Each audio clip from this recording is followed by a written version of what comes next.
Огръщам съня си, събуждам се, виждам нищото в нас и оставен, обречен, сънят ми ляга в своя гроб, изровен от нашите съдби.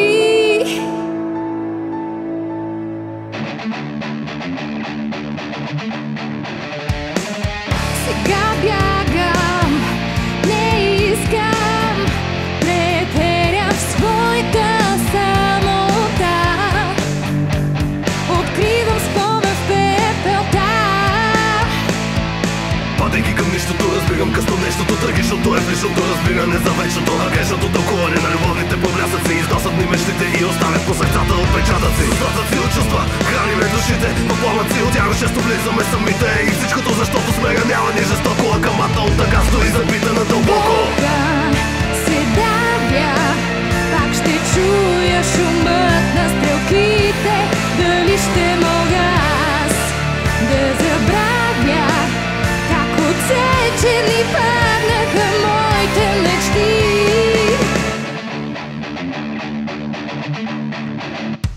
С празни молитви, заключени в мене, крилете наранени ще лекувам. Сърцето настигат картини и образи, които ни свързват и в мене се връщат и мрак.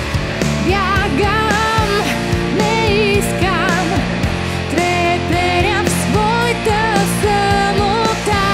Не плача, а безспирно кървя. Това ми остана болка, се давя, пак ще чуя шумът на стрелките. Дали ще мога аз да забравя как отсечени паднаха моите мечти. Плачеки по струните на тишината галя, мъчеки се най-накрая да съставят аз мелодия. До края ще се справя, ще запаля всичките китари, ще отдавя в пожари студените кошмари. С спомените стари в кучега заключиме, загубиме, забрави и моето име. Не жалиме, оставиме да останат миналото на тавана. Я не желана да не станат моята нямана.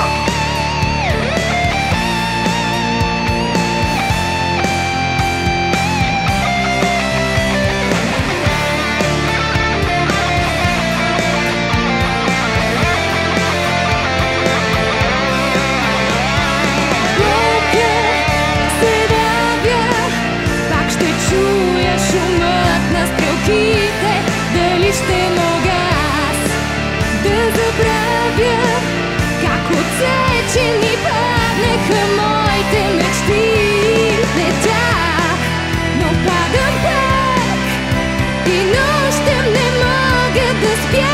Само търся ключа за ключи.